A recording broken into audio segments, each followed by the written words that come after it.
Hola a todos, aquí The Philosopher para el canal Gaming Bros. En primer lugar, un pequeño apunte. Este es nuestro primer vídeo al canal. Somos 4 amigos cuya pasión por los videojuegos nos ha llevado a crear un canal conjunto. No obstante, somos humanos y tenemos nuestras ocupaciones y horarios, con lo cual no podremos subir vídeos de manera diaria o semanal, sino ocasionalmente. Seguramente muchos ya habréis visto alguna review o reseña de God of War antes, puesto que es el juego de moda y es lo más normal del mundo. Sin embargo, desde Gaming Bros no hemos querido dejar pasar la oportunidad, pues lo hemos jugado y tenemos algo que decir al respecto. Así pues, ¡comencemos! Atención, el vídeo puede llegar a contener algún spoiler. Los propietarios del canal no se hacen responsables de su nivel de curiosidad. ¡Antecedentes! Como muchos sabréis, God of War es la continuación de una saga que hizo historia, ya no solo en la plataforma de PlayStation, sino también a nivel global en cuanto a gaming se refiere. Marcó un antes y un después en los juegos violentos. Lo que hizo a God of War famoso y popular fue su fanservice explícito, es decir, armas, sangre a raudales, violencia extrema, sexo, aunque censurado, es decir, todo lo que un adolescente pudiera desear en un videojuego. Así las cosas, la crítica de su día, pese a ponerlo por las nubes en cuanto a jugabilidad e historia, notó en falta desarrollo de personajes, así como, sobre todo en los tramos finales del God of War 3, dejadez en la trama. Dicho esto, volvemos al presente. Santa Mónica Studios tenía el reto de mantener la chispa que avivara el fuego de los corazones de aquellos gamers que se enamoraron del God of War en su día, así como paliar los vacíos que tuviese el juego de antaño. Y creedme, lo han conseguido. Pero empecemos por lo básico, la historia. ¡Sinopsis! God of War 4 nos presenta de buenas a primeras un paisaje helado y a un Kratos entrado en años, con una barba de leñador que, hay que decirlo, le sienta de maravilla la estética del personaje. Pero para no entrar mucho en detalles y extender demasiado el vídeo, digamos que el mensaje es ya claro desde el principio. No estás en Grecia y no va a ser igual que antes. En este juego la historia va a tratar de cumplir una única y a priori simple misión. Cumplir el último deseo de la difunta esposa de Kratos y madre de Atreus, el hijo de ambos, que es llevar sus cenizas a la cima de la montaña más alta y esparcirlas al viento. A partir de aquí la historia se complica. Tras comprobar las habilidades de Atreus y que este padece una enfermedad que desconocemos al principio, Kratos decide que su hijo no está preparado para acompañarle en su viaje. Sin embargo, el destino es un hijo puta, siendo un típico en los juegos de God of War, y hace que Baldur, hijo de Odín, rey de los dioses Aesir nórdicos, y autoproclamado señor de todos los reinos, aparezca en escena y monte un tinglado en casa de Kratos que ni Julio Iglesias en sus tiempos mozos. Tras esto, a Kratos no le queda más remedio que llevarse a Atreus consigo, puesto que ambos están en peligro sin saber bien por qué. Así inicia un viaje de proporciones épicas en el que, al igual que en todos los God of Wars, se entrecruzarán en el camino de nuestro dios de la guerra favorito muchísimos personajes de la mitología del lugar, siendo este uno de los puntos fuertes de la historia del juego, el cómo se fusionan en una historia original mitos o leyendas de hace más de 1000 años, así como un sinfín de enemigos variados y con muy mala leche, mientras exploramos las tierras de Midgard y demás reinos. Y hasta aquí la sinopsis del juego, sin ahondar en detalles. ¡Desarrollo de historia y de personajes! Y aquí llega la parte de la reseña que quizás sea la más importante. El cómo se desarrolla la historia y cómo ésta afecta o influye en la psicología de los personajes. Como dijo Jack el Destripador, vayamos por partes. Todas las entregas de God of War han estado íntimamente relacionadas unas con otras. No obstante, el God of War 4 especialmente posee una historia cuidada al detalle, afectando a los diálogos, a las relaciones entre los personajes y a la ambientación, así como al transcurso de la narración. Se puede observar, por tanto, una maduración en el desarrollo de los personajes. Además, las escenas del juego realmente importantes y trascendentes adquieren una solemnidad bárbara, dándole una profundidad bestial a la trama, no solo gracias a estos hilos de entregas pasadas y al desarrollo actual de la trama, sino también a un cúmulo de circunstancias como la banda sonora original, la iluminación y las expresiones. Solo voy a decir 3 palabras para demostrarlo. Espadas del caos. Me habéis entendido, ¿no? Continuamos. Cabe añadir que atendiendo a los nuevos rumores de una trilogía propia del God of War para PlayStation 4 o 5, La historia del God of War 4 adquiere una nueva dimensión, haciéndolo, si cabe, una mayor obra maestra de la que ya era. Repito, Santa Mónica se la ha sacado a pasear literalmente. Pero dejémonos de rumorología para enfocarnos a lo importante, la introspección de los personajes. Kratos. Empecemos por el personaje principal y al que todo el mundo quiere analizar. Antiguo dios de la guerra de la mitología griega tras suceder a Ares, genocida de dioses y, por ende, de toda una cultura. Padre y marido del año al asesinar a su anterior esposa e hija, si bien todos sabemos que fue confundido y engañado por los dioses. Guerrero carcomido por su pasado, pero al que nada ni nadie le impide asestar un buen hachazo y degollar a cuantos se le pongan por delante.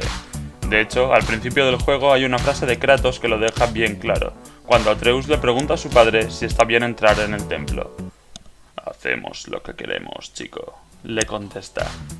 Vamos, todo un figura Kratos. Hasta el God of War 4, Kratos es un personaje bastante plano, salvo por el detalle de su trauma con el pasado, que es al fin y al cabo lo que hasta ahora le dotaba de mayor personalidad a lo largo de la saga.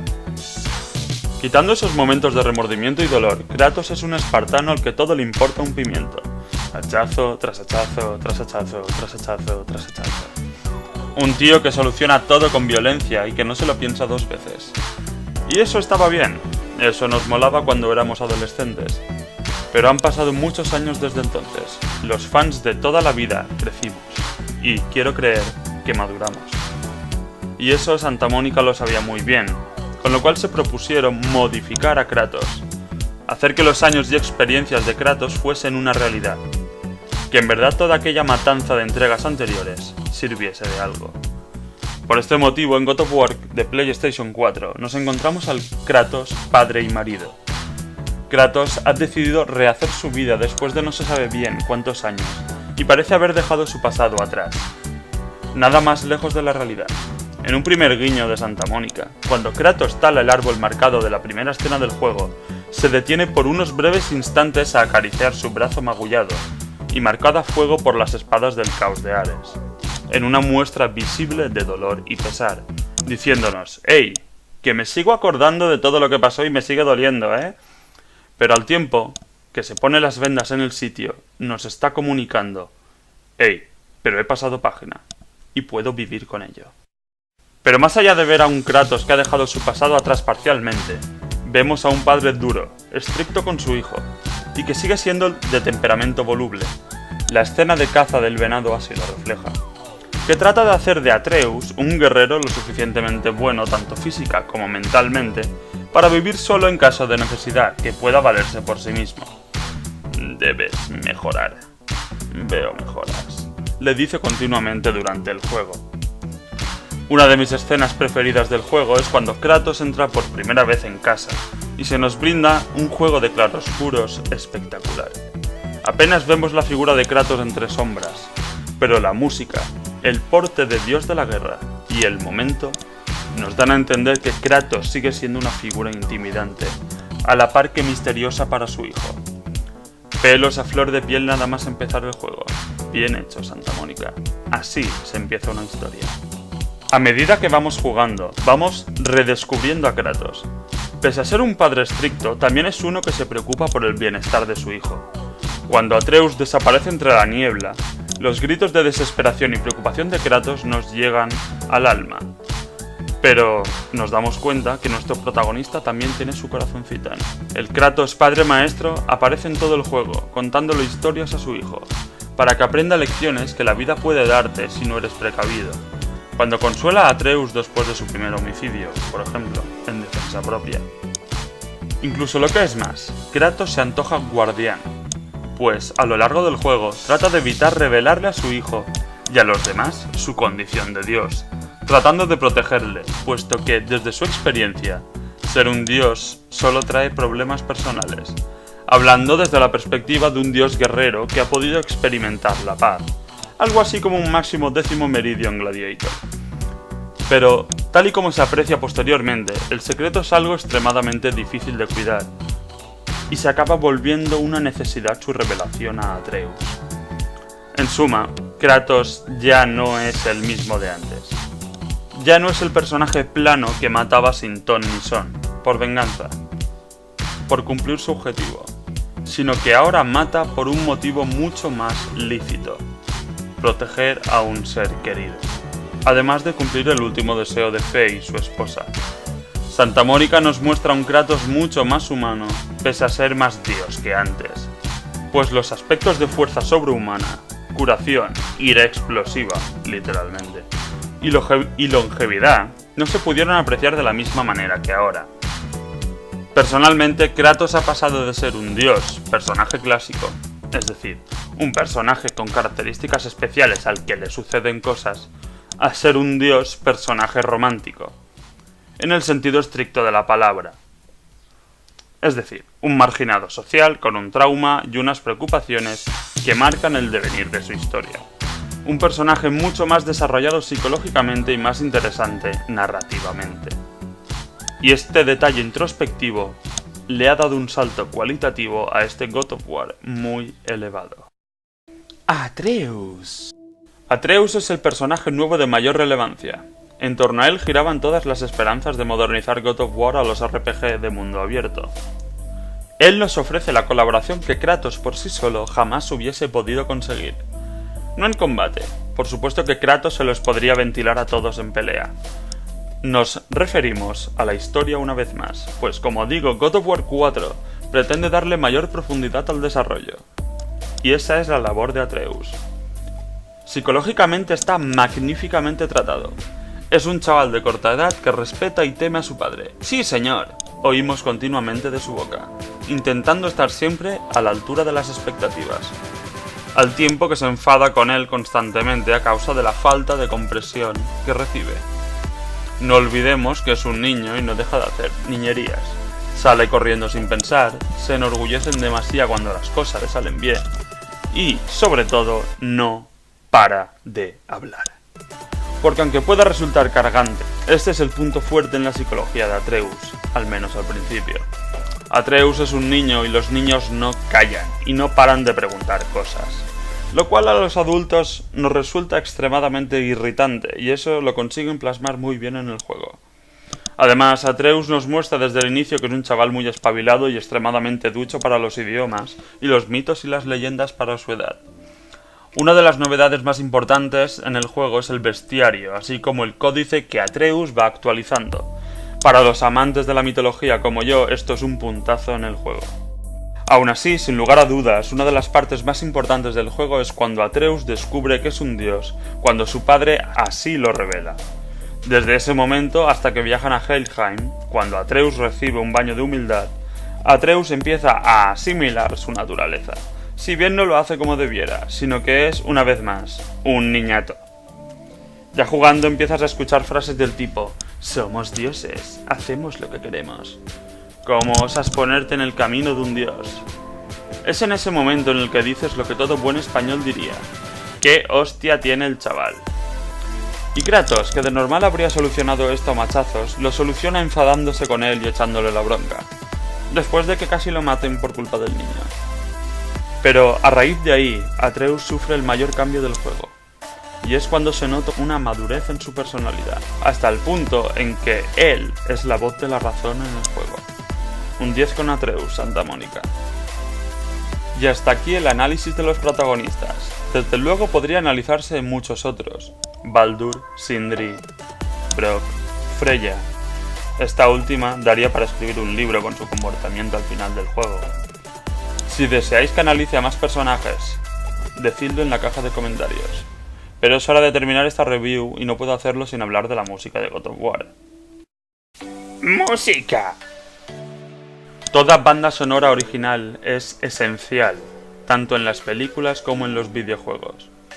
Una buena banda sonora hace que una película buena sea memorable, o que una mala se salve de la quema. Pues God of War 4 decide tomar un gran riesgo en esta entrega: prescindir del tema que le hizo famoso.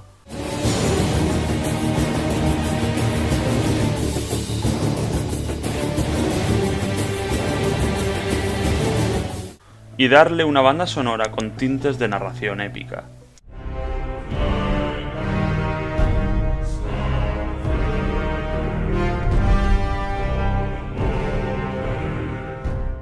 Pasan de tener buenos temas solamente, como en entregas pasadas, a tener una banda sonora en mayúsculas para el nuevo juego, la cual cobra protagonismo en momentos determinados. Si bien es cierto que cada tema tiene matices que nos recuerdan a los de entregas pasadas, los nuevos tienen una fuerza y un poderío renovados que cobran protagonismos con luz propia. Os invito a escuchar la banda sonora entera. Sin estos nuevos temas, la mayoría de escenazas perderían su esencia, y la psicología de los personajes quizá hubiese quedado en segundo plano mientras transcurre la acción. Pero la apuesta le salió bien una vez más y, para mi gusto, la banda sonora de God of War 4 es mucho mejor que las anteriores. ¡Conclusión! En conclusión, God of War no es perfecto, como todo en esta vida. Tiene carencias y cosas que mejorar, sobre todo en el aspecto jugable. Los finishers repetidos, los combates con la mayoría de los trolls, la ausencia de secuencias de botones, así como algunas partes de la trama. Sin embargo, God of War 4 no pretende ser como los anteriores, así que el hecho de que no repita cosas que sí tuvieron sus precedentes no le quita mérito ni le suma puntos negativos destacables. Pero lo que sí tiene es una infinitud de virtudes que todas en conjunto hacen que disfrutes del juego como un niño, que es, al fin y al cabo, la finalidad de los videojuegos: entretenerte y hacerte disfrutar de un buen rato. Todo esto hace en conjunto que God of War 4 sea uno de los mejores juegos a los que hayamos jugado y disfrutado jamás. Un serio candidato a GOTY 2018 y a entrar, ya no en conjunto con la saga, sino por sí solo, en el Olimpo de los videojuegos. Toda una obra maestra. Muchas gracias por escucharnos, dejad like si os ha gustado, comentad lo que creáis conveniente y siempre desde el respeto, y no olvidéis suscribiros. ¡Hasta otra!